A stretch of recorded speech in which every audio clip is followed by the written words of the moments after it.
السلام عليكم ورحمة الله وبركاته. ازيكم حبايبي، عاملين ايه؟ يا رب دايما تكونوا بخير. كل سنة وحضراتكم طيبين، رمضان كريم. هنعمل مع بعض النهاردة ان شاء الله الزبادي اللي ما نقدرش ان احنا نستغني عنها في السحور خالص.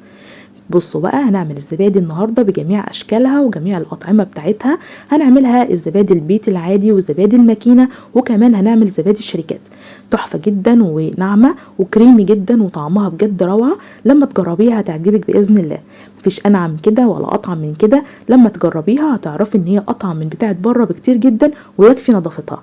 بصوا بقى، كمان لما قلبتها ثابته جدا ومفيش اي حاجه فيها، كريمي جدا تحفه. يلا نسمي الله ونشوف هنعمل ايه مع بعض. اول حاجه هجهز اللبن بتاعي، احطه في الحله واغليه على النار. هسيبه بقى لغايه ما يهدى خالص ويبرد كده تماما للدرجه اللي انا عايزاها. الدرجه اللي انا عايزاها زي رضعه البيبي بالظبط، او زي دمعه العين زي ما بيتقال عليه.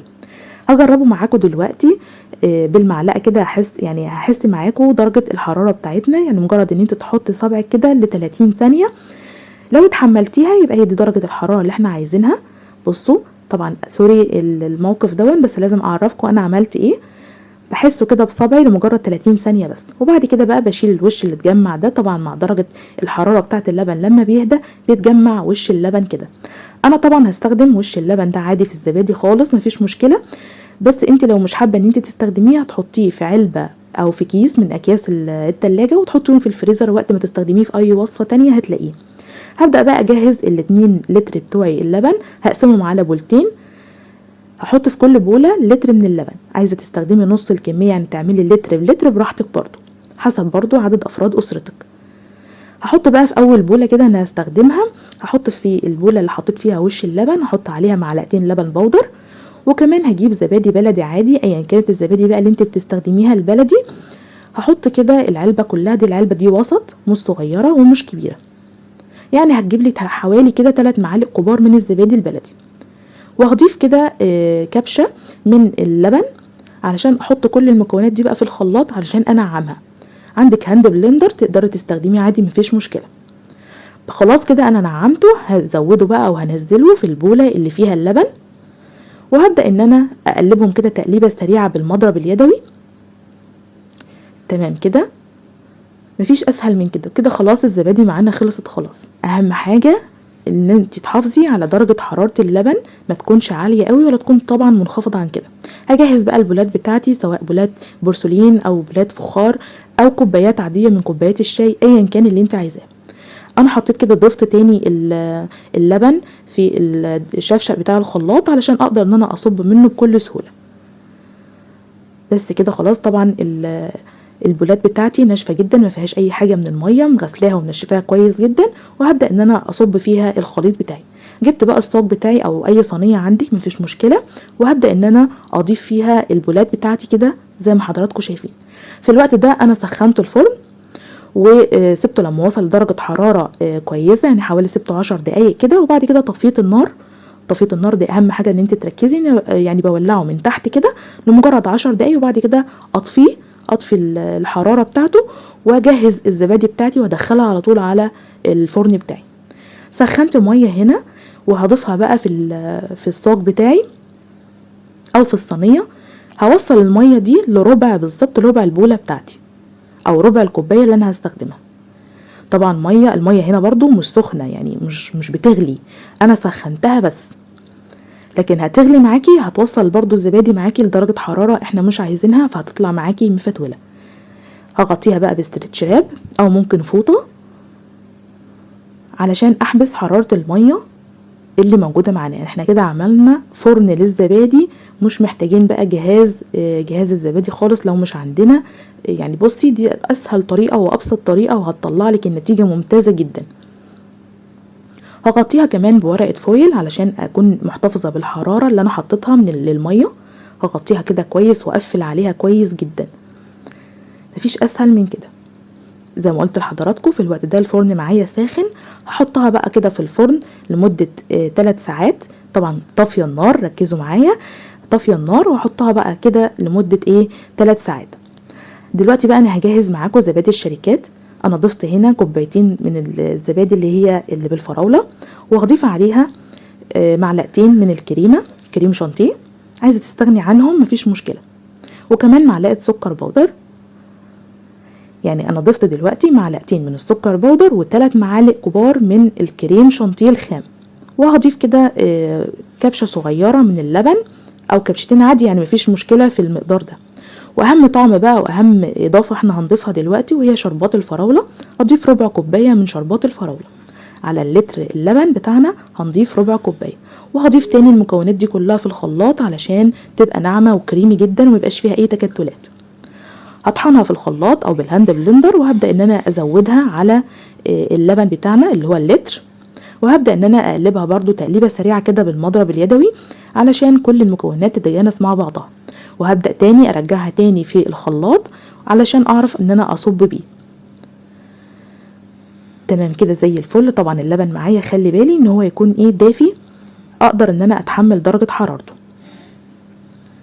وهبدأ برضو اجهز البولات بتاعتي اللي هحطها في الفرن مع الصينية التانية، واكون مجهزة البولات طبعا ناشفة معايا. هبدأ ان انا اصب فيها كده كل الكمية اللي انا عايزاها.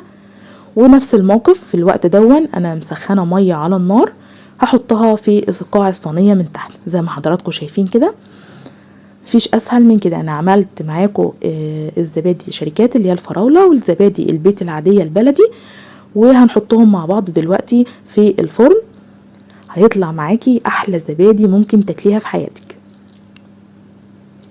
اهم حاجة بس ان احنا نركز ان المية اللي احنا بنحطها دي ما تكونش بتغلي، حتى لو غليتيها سيبيها تهدى. برضو نفس الموقف هنغطيها بالاسترتش راب او بفوطة مطبخ نظيفة، وهغلف عليها بورقة فويل كده. خلاص هي جاهزة معايا. من 2 لتر لبن طلعنا كام كوباية زبادي. طبعا الكوباية بتاعتنا غير الكوباية اللي بره تماما، كوباية معايا كوباية كبيرة، وكمان الطعم مختلف، وكمان نظافتها ضامنين الحاجات اللي احنا بنستخدمها، ضامنين الادوات اللي احنا بنستخدمها، يعني مفيش احلى من كده. حطيناها بقى لمجرد 3 ساعات وبعد كده هنطلعها من البوتاجاز. بصوا زي ما حضراتكم شايفين كده، هنكشفها بالراحة علشان لو في اي بخار من المية متكون معايا ما ينزلش في البولات بتاعتي تاني. زي ما حضراتكم شايفين كده مفيش اسهل منها.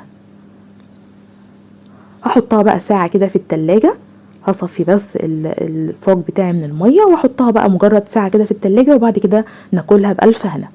تقدري انت بقى تعملي كده بعد ما نفطر بإذن الله، بعد ما نخلص مرحلة الفطار تقدري تعملي الزبادي على السحور، تكون جاهزة بإذن الله وتكون طازة وجميلة وتحفة جدا.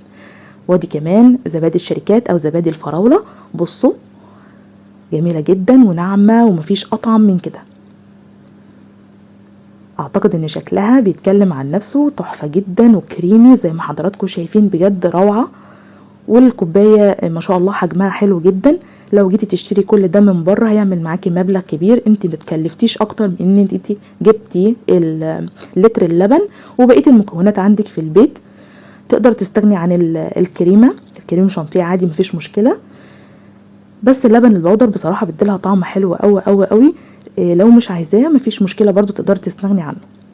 وادي زبادي الشركات زي ما حضراتكم شايفينها، تحفة جدا وجميلة وكريمي، وبجد طعمها احلى من بتاعة المحلات 100 مرة، ثابتة ما وقعتش مفيش فيها نقطة مية.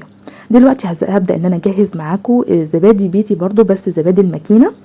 دلوقتي انا معايا كيلو من اللبن او لتر من اللبن، برضو نفس النظام. انا هحسه كده بصبعي لمجرد 30 ثانية، انا عايزاه يكون دافي اتحمله.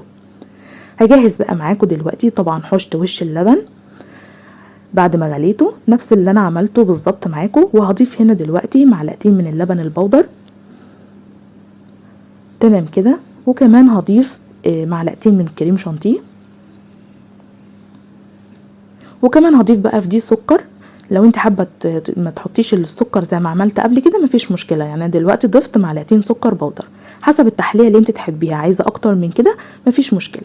وهضيف شويه لبن بس علشان اقلب كل المكونات دي مع بعضها، ولما اجي احطها في الخلاط تبقى سهله في ان هي تتضرب في الخلاط.